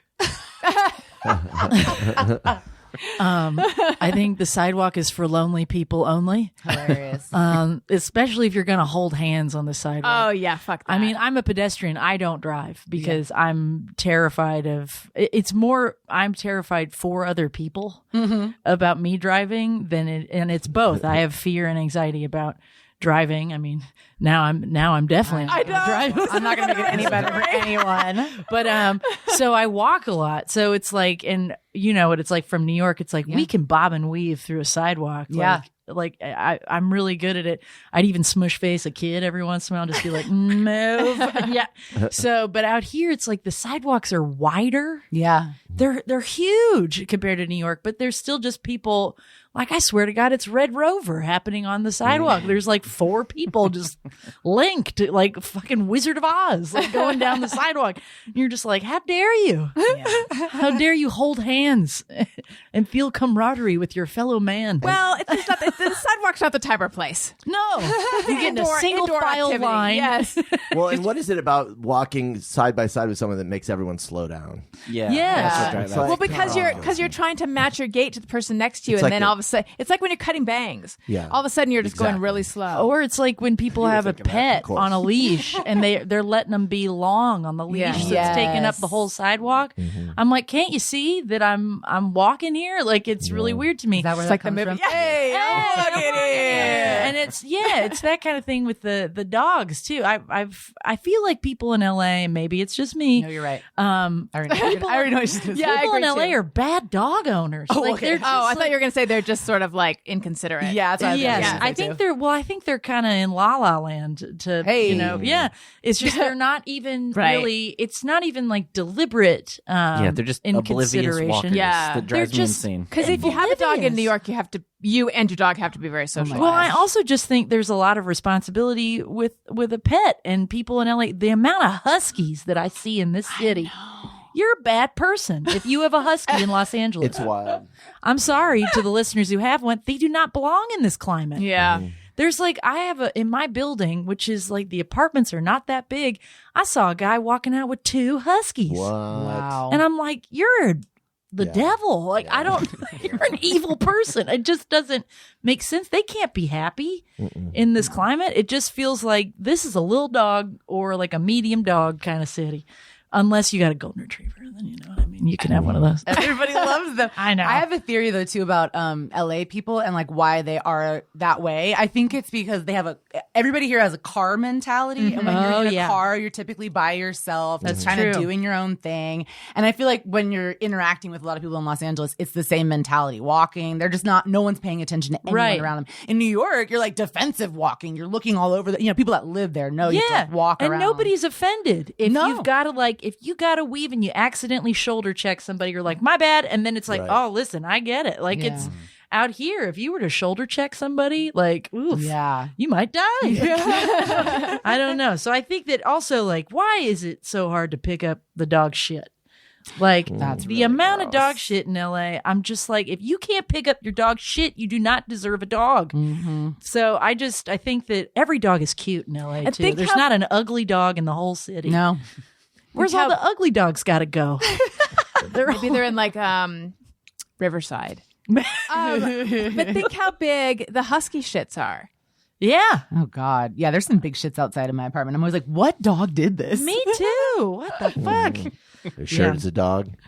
Oh no, it could be a person. Sometimes it's person poop. So yeah, I guess it's the holding hands on the sidewalk and also huskies. Those are my two things. I agree with you. And this reminds me, I want to go back to something. So they were having you go to the bathroom in a bedpan, Niccole? Yeah, for the first few days, I think. Yeah. They were in like. Is it hard to do that? Yes, I have a shy bladder, and I'm not afraid to say that. Okay, I think more people need to acknowledge they have a shy bladder. Okay, nobody should be watching me pee. And if you're anywhere near me and I need to pee, I can't do it until you go away. And they were, they were always like asking me if I was pooping, and I'm like, I don't talk about this stuff. I mean, now I do because it's like whatever. But I mean, yeah, they gave me a bedpan, and I was like, no, and they were like, yeah, and I mean, it was like everything was hurting, so it was like everything hurt, and then. You at the beginning to lift up my butt off of the bed was a huge feat. Yeah. So the fact they had me doing that, but then they couldn't do a bedside commode because then I would have to get out of bed. But after a little, I think it was like 3 days of, just incessantly telling the nurse, I promise you, I can go in there and I'll be okay. Then they let me get up and use the restroom. And it was a huge thing. But yeah, that would be really hard. It was very hard. I had a catheter in. At first, which made I was like, I honestly just put the catheter back in. I don't care. And then I had have you guys ever? I don't know if anybody's been in the hospital. They have this weird thing that's supposed to suck your pee out of you. I've had a catheter, but I have not had this pee It's suction like the thing. next level of. It's like once you decatheter, catheter 2.0. It's like catheter light. It's like after that you doesn't catheter. sound lighter. I know. They take it out, the catheter's out, but then they have this machine that you can just supposedly put on you, and they're like, it's so easy. You just pee it, and it just goes right in the thing. And I was like, I cannot do this. Wait, it just hugs the vulva? Yes, it's just it's right on the you're vulva. talking about the cup thing. It's right. It's it looks like a wand from what I remember, and from what I remember, and you put it on. Tube for your pee. Oh my God, I want to try. I was this. like, y'all, kiss my ass. Let me go to the bathroom. Does it make noise? Is it like? I don't remember it making noise, but I remember it not being for me. It's just the bowl from the dentist's office. Yeah, yes, that thing that they stick in to get the drool out in your mouth. Yeah. It was crazy. I had never seen that before. My mom was like, "Oh yeah, that's the thing. You want to use that?" I was like, "I don't want to use anything except for a toilet and a bathroom by myself." I'm not even in the hospital, and I want to use that just to see what it's like. Yeah. Quick note: has anyone noticed that now, since COVID, I feel like dentists won't let you spit into that little bowl thing? It all has to be sucked out with that thing. No. You've been allowed to spit? Okay. Maybe it's just my dentist. I don't remember. Yeah. Because I would. I haven't been in a while. I just went recently, but I don't remember. Every time I go, it's like $2,000, please. And I'm like, what is the point of this insurance? What are dental we even insurance doing? Yeah, I know. God. Niccole, what's your just me or everyone? Okay. I forgot what was the first, but is it just me, or I feel like whenever the seasons change, I just want to buy shit. Like it's like a back to school mentality, but for every season, particularly spring and fall, I just start wanting to buy. Like I want to buy cute little dresses and shoes, and then when school starts, or in the fall, I want to buy jeans So do you guys experience this as well? Yeah. I don't think I experience it seasonally, but. Excuse me. And also, I am not a spring clothing person. Like I tried to go clothing shopping, and by that I mean do it all online. And I was just like, nothing looks cute to me. Yeah. I think I'm just very much a fall winter. Is it all the shirts that tie off in the middle? It's that, but it's also all the those like shirts. pastel or like Yeah. sherbety colored things, and Those Or are the your colors. like, Yeah, it's where's not my the colors. other half of the Yeah. shirt? That's been a really big thing. God, can we stop it? Like, it's been half a decade. get over it already? God, give me the other half. Yeah. Yeah, I don't know what it is. I think I'm like a product of capitalism or something, but I'm just like, oh my God, I want to buy, it's nice outside. I want to buy shirts or a dress or Yeah. something. Yeah, I can't help it. There's a business opportunity for people, for someone to sell the other half of shirts. Yeah. Stick it on. Yeah. I'm just imagining it's like, listen, it's inflation. We got to buckle down. Yeah. Take these other halves of the shirts, like make something else out of it. the infinity shirt half, and then it goes with all shirts or the infinite shirt. Do Oh you guys my remember God. those, the infinite You mean like a scarf? dickie for the bottom of Yes, your shirts? that's what it would be. That would be good. That's actually somebody take that idea. And do Yeah, something yeah, with it. please. And then, do you guys have a hey go fuck yourself? Oh boy, you go first. I have on that one. I have one because I was dealing with it today. Hey, go fuck yourself. Coin laundry. Like, what the fuck? Yes. I am so tired of this shit. I have my laundry. We have a washer dryer in our building, and I don't have it in unit because I'm not fancy yet. And you have to pay with quarters, and it just makes me insane because every time I go to get quarters, it's like. The bank has huge line. Every bank here seems to have huge lines. So then I have to wait, I'd have to wait for like an hour just to get $10 in quarters. And then when I go to a grocery store, they don't want to give it to me. Today I went to the grocery store. The lady looked at me like I was a criminal or something. Cause I was like, do you guys give rolls of quarters? I didn't even say, can I have quarters? I said, do you give out rolls of quarters? And she was like, oh, yeah, just go. You can go to the lane and check out. Maybe they'll give you some quarters. I was like, okay. And then I waited in line. They had no quarters. I don't know. I know there's a coin shortage, but we still have coin laundry. Why? I didn't know that. There's a I coin didn't know that shortage? either. Yeah, there was at least at the beginning of the pandemic. I don't know if it's still happening, but they would not be giving, like, people weren't giving change out because it was a coin shortage. Because It's it just crazy. wasn't enough in circulate. Like people Yeah. weren't shopping. Yeah, and Yeah. I'm like, just make more. I don't In the same understand way money. that airlines are cashless or whatever, like laundry Yeah. machine, they just upgrade. Just upgrade, like update. If I feel like, can't you just put a little square machine or something Yeah. on the It just makes me crazy. It makes me crazy. And then my landlord raised our coin laundry prices. I don't know. He said water's expensive right now. I was like, okay, bro, Or just whatever. have a code, and everybody who Yeah. uses it puts in the Yes. code, and then it gets tacked on to your Right. monthly whatever. I would love that. Yeah. I just cannot stand it. It's like every time I have to do laundry, I have to go on this, this hunt, this epic quarters. journey, and everyone's mean to me, and no one has quarters. And I like sometimes I'll go into like a laundromat and put in, $20, $30, and I'm trying not to get caught by the person that works there because they're like, you can't do that if you're not doing laundry here. It's just I'm so over it. Go fuck yourself, coin laundry. Yeah. Hey, go fuck yourself. Okay, I got like a couple. Am I supposed to go and do it? Yeah. Spectrum just like upped they sent me all these letters, all this paperwork, and all of it's just like, hey, if you want a landline, that's like all that is. But my internet went from $60 to $81 this month, and no warning, no emails, no nothing. And I'm like, listen, I mean, you should have included the landline at this point. Yeah. Like, if you're going to do that. Yeah. But it was like, what the fuck? How could this be? I don't understand. That's a hey, go fuck yourself. Also, I don't know, Nashville GOP, go fuck yourself. Right. However, we've got Justin Jones is back. He's reinstated. So that's pretty fucking rad. So I don't know. It's kind of a hey, go fuck yourself, but also we got you. I'm trying to think of charging extra for rice Oh my God. at restaurants that are supposed to have rice with the meal.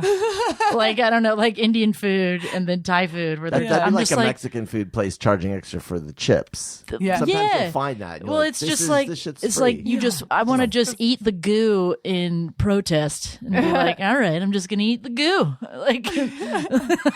But Yeah. the goo, I mean, like Yeah. you know, like it's- the curry without the rice. yeah, fuck that. I'm not eating the rice. Yeah, that's obnoxious. And also, I had the same thing with Spectrum. They're like, it was like $40, and then all of a sudden one day it was like 80. I don't even know what it was. It's Yeah, just- what the fuck? It's not like Yeah, we had Yeah, a I real was like Spectrum rocketed. creep as well. And I didn't actually look at the like itemization of it, but in my mind, it was like, oh, we had some kind of promo and it expired, but Yes. it's like the bill, Yeah. like It just shoots through balloons. the roof. You It gotta And just they Yeah. didn't give you any warning. Did No, they give you they a don't. warning? No. God, you send me so much paperwork and stuff, and then you just gave me no warning about this? And they make it so complicated too, because you call and it's like, oh, the package you had is no longer available, but you still have that package, and it like doubles this other thing that you also have, so you're paying twice for the same channels, but we weren't going to tell you. Yeah. It's like, Oh, motherfucker. I didn't know that. There was something like that, and it's just like, And we assholes. we Yeah. actually downgraded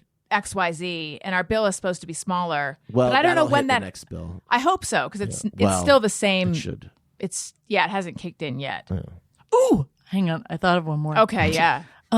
The fact that everything in convenience stores and grocery stores is locked behind a case my now. Lord. Oh yeah, Just or like- or like drugstores. I want to get eye drops. And The it's like, I eye gotta- drops, that's exactly what I was about to But say. here's the thing: like, if you're gonna lock all the shit up, have people on the floor. That's Yes. the thing. I Have don't people mind available. You have to do that, but like the fact that I have to spend 15 minutes trying to find one of your two employees, Right. But that's the thing. unlock They the eye replace drops. the employees with the case. Like that's the that's case. what they're doing, because it's like But then, loss you know what? prevention.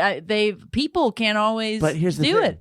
There's a thing called Amazon, and now I'm gonna go there to get my eye drops. Oh motherfucker. damn! Yeah, those cases are definitely making it so Amazon is having precedent. Wait, Yeah. why eye drops though? Oh, I guess because they're small enough that someone could I pocket think them. just Maybe. the high theft items. It must be one. And they are expensive. And it's also just so shitty. If somebody needs to steal eye drops to have eye drops, let them steal the damn I eye know. drops. I'm sorry, but I that know. is it's just so gross. It's like, but we really need these people to be poor, or else how will we know we're doing okay? Did you hear Like, about what? there's certain like Walmart locations they're having to close because loss prevention is so bad? Oh, really? Yeah, I can't remember how many, but it's like the theft is so bad that they're actually having to close Walmart. I didn't know so I think this is how we get rid of big Here's the corporations. thing that's It's like stupid by about that, though. theft. Like Walmart doesn't pay for that theft. They pass that on. Like you end up. I mean, like, well, in some case, I said that, and I'm realizing now they sort of do. It's like the one. Yeah. Insurance or something? Well, yeah. Never mind. That's what They do pay I for like the to theft. steal little things at Hobby Lobby. That's the thing. You gotta shoplift at least once in your life. I think well, they- I did when I was a kid. I don't shoplift like anywhere else but Hobby Lobby. I just go in there. They are asking for it. No, totally. I go in there and I get like Hobby Lobby. one cool drawing Putting pen. aside I love it. how awful the company is. Yeah, that's why I do. That's why she does. Yeah, I But was like, putting that that's why. aside, I'm not doing that at Michael's. It's like legit a depressing place to go, though. Like you go, at least the ones I've been to, there's something so just like it's the lighting. There's something about the way that it's laid out just feels. It's also not good stuff. It's not, and we had a whole thing where it was. I've never been to I a didn't Hobby know if Lobby. you were going to bring this up or not, because it was like something that to me, you tell the To story. me, I heard Hobby Lobby, and I'm thinking, oh my god. Like hobbies, like hobby stuff. It's gonna be models, and it's gonna be like all the great because there was a amazing hobby store. I didn't even know a hobby here store was a thing. in like Yeah. Studio Yeah. City or You- Sherman you know Oaks this, okay. that went down over the pandemic. But it was you go in there and it's like little model airplanes and all the things, all the crafty stuff that you can build stuff. Fucking Hobby Lobby is just home sweet home placards and fucking, fake plants and all the cheesy bullshit Totally. that your great aunt fucking But what had was around. my argument? Because you said you think Hobby Lobby's a hobby store, and I said I don't think it is. I think it's more of like a Arts and You crafts. Art- you yeah. It's like a Michael's, but Right. not as- It's like a Sunday school teacher like stuff, and it's just like we got finger paints and just one little manger that you're supposed to lacquer with. So do you feel nervous when you waltz out of there with your 5-finger discount? No, they don't give a shit. That's the thing. You could be People- a bad girls club. That's right. She went to prison for one felt tip pen. Yeah, well, you're saying they don't care. No, they don't care. That's the thing. I worked in retail for so long, and it's like they teach you not to run after the person who's stealing, because then that's a liability. Because what if you get hurt in the store? So you're supposed to just let them go. Like, when I was like 16. Everyone's eyes just got so. Wait a Daniel and minute. my eyes just got so It's true, wide. unless Like, there's they won't run after us. security. Like Yeah, if they security. hire security And like, because Walmart has security, but I guess it's not that good. But that's who can run and tackle, because I think they're hired by like a private company, so it has nothing to do with. Oh my God. But like, yeah, if you're working in like, you know, a retail like Jack Spade or whatever, which the stores are no longer around, but like, yeah, we had people who like would steal stuff, and it's like the only thing you could do in those. I also worked at a Swarovski. A couple of Swarovski crystals. Wow. And yeah, no, it's like was one of the most. Well, I shouldn't say that they don't pay shit. Actually, fuck that. Yeah. If they don't pay shit, call them They out. don't pay shit. Name them. And everything is like that commission based thing where it's like the whole store has to sell this amount of stuff for anyone to get their commission. Oh, no. Oh, really? I And didn't then even know that exists. oh yeah, it's most retail stores, but actually Kate Spade, that whole company is really great about commission. So I highly recommend working at those stores. But yeah, Swarovski, it was like an impossible goal for the entire store to get. And it's also just like, yeah, how many shiny Lilo and Stitches do I have to sell in order to get like commission?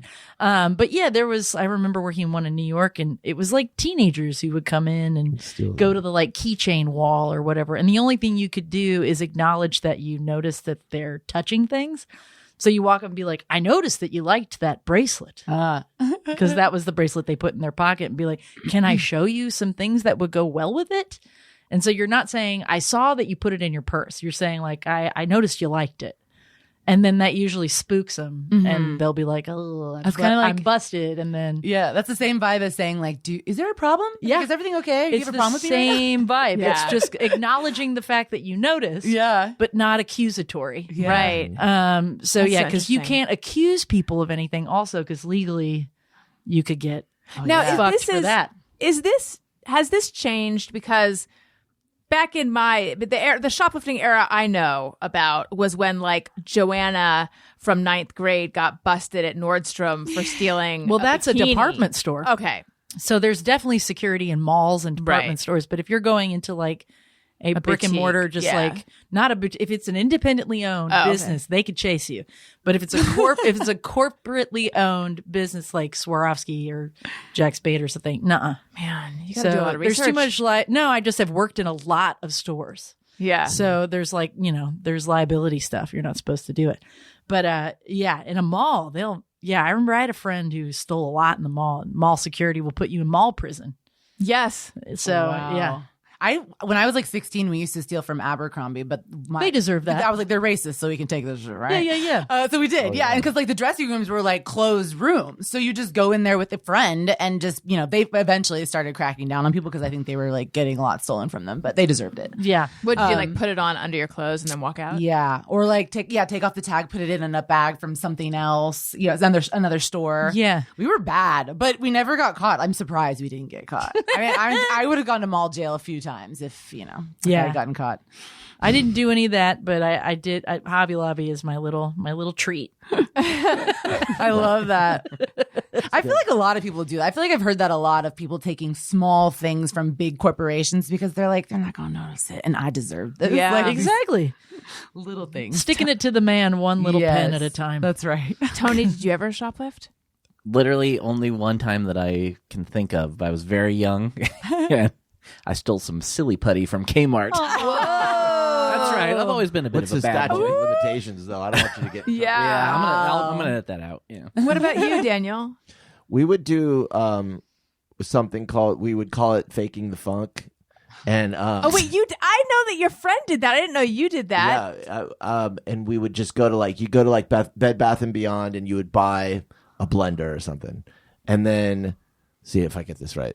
You'd buy the blender, and then you would, so you have the receipt, and you'd have the blender, and then you would, and then you go in with the receipt and the cart, take that blender off the shelf, Oh, and then right. go return it, Yeah. Oh, and then you still have the other one at home, and you right? have the other one at home. Yeah, that's how smart. Sandra Bullock in Ocean's 8 or whatever, that one with all the ladies, that's how she started getting. She walked into a department store and then like, when I'm going to return this, and she just went, "Where's the receipt?" And she goes, "I don't have it." And she was like, "Well, I can't return this." She's like, "Listen, I'm in a big rush, so if you could just return," and then just insisted. And I had some friends who were Asian, and they would do stuff that was so brazen, and they would. Brazen Asians? Yes, they were like, we get away with it because we're invisible to the people who work there, and they just don't see us, and so they would just go do, and it was kind of like this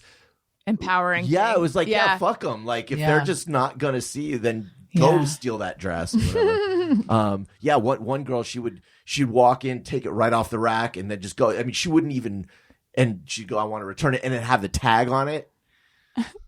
I mean, it's crazy. You mean like the ink tab? Yeah. Tag thing? And it'd be like, well, they wouldn't think like, wait a minute, you bought it and it still has a tag on right. it. She'd just be like, I don't know. That's crazy. I'm going to have to get some names.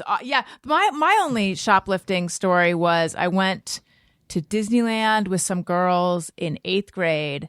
They were a little cooler and more popular than me. I don't know why I was allowed to hang out with them. Maybe I was like maybe it was their mascot. But anyway, they shoplifted like rings and things like that. So I did take a couple little like aluminum rings, like a couple of things. And it was like the rush I felt. Like I get it. It was so exciting. Yeah. It's very exciting. Get away with it.